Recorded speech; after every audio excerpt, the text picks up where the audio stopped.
It is both an honor and privilege to address you today at this critical moment of our nation's journey. As we gather under the powerful theme, for the people, for prosperity, devolution as a catalyst for equity, inclusion, and social justice. 12 years since inception of county governments, we stand at a crossroad, a moment just not to reflect, but to re-engineer and take stock of the gains and challenges of devolution. I'm truly delighted that the Right Honorable Prime Minister, Baba Raila Amolo Odinga, who is our chief guest today, his presence graces this occasion with immense significance as the undisputed architect and tireless champion of devolution in Kenya.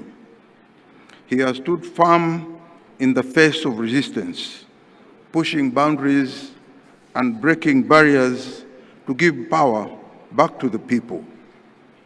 We profoundly recognize you, Baba, as the father of devolution, a visionary whose unwavering commitment has laid the foundation for a more inclusive, equitable, and empowered nation. We owe you profound debt of gratitude. Na leo, Baba, nimesikia neno hapa ambalo pia mimi nimekubaliana nalo, ya kwamba wewe ni mkunga wa ugatuzi. Mkunga means wewe ndio uliyezaa ugatuzi. Kwa hiyo sisi tunajivunia. It has also been a profound honor to walk this devolution journey since 2013, standing with and serving the people of Kilifi and Kenya as a whole through every challenge and triumph. Devolution, being the key pillar of our Constitution, has brought governance and equitable distribution of resources closer to the people, and it has enabled communities across the country to participate more directly in shaping their development priorities and assessing essential services. This conference offers a critical opportunity to reflect on the progress made and to explore ways of strengthening and refining our current systems. By bringing it together, policymakers, development partners, and private sector, academia, civil society, and wananchi, we are fostering a collaborative environment where inclusive dialogue can drive actionable solutions. Together, we seek to enhance the effectiveness of devolved governance and ensure it continues to serve as a catalyst for equity, inclusion, and sustainable prosperity.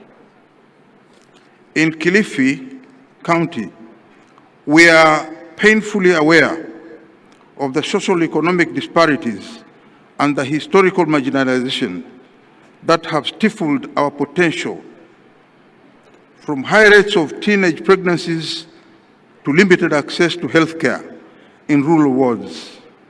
These are not just development statistics, they are human rights violations. I'm reminded of the Shakahola massacre that remains a deep stain on Kenya's human rights record, a horrific reminder of what happens when the most basic rights are ignored.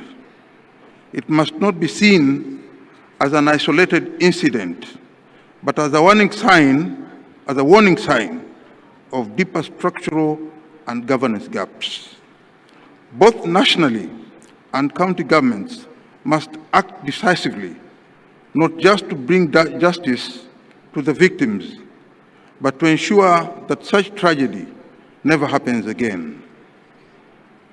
Subnational governments must also integrate human rights-based approaches to planning, budgeting, and service delivery. That means involving wananchi in decisions that affect them. It means accountability not just upwards to national and county governments, but outward to the people we serve. We cannot go backwards on the aspects of devolution. And whereas I appreciate the stride made by the national government in releasing funds to the counties, delayed disbursements of funds is still a major challenge. And the persistent wrangles between the Senate and the National Assembly only worsens this concern. For devolution to work, we must stop the tug of war played in Parliament and work together for the greater good of the counties. That said, the governors need to be accountable and ensure that each and every monies that the senators fight for is for the benefit of the devolved functions, and it includes health, agriculture, water, and other essential services. 12 years since its inception,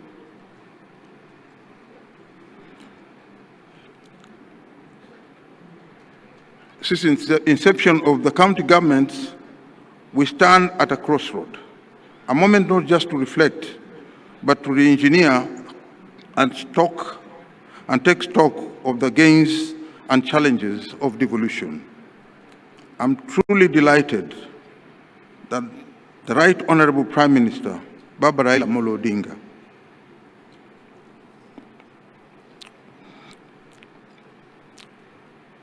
has made his presence here to grace this occasion.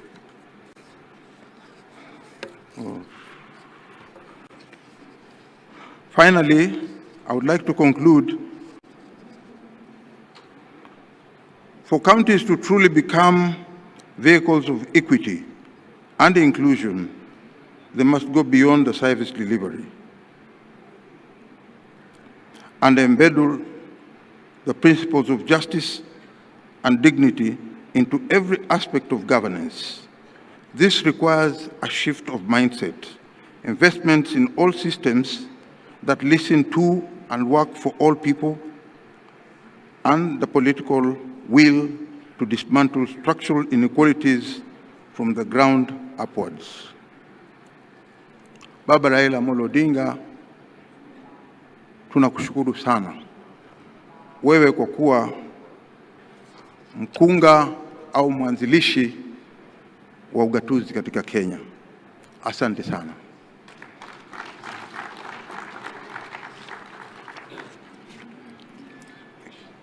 Let's appreciate Minority Leader in the Senate.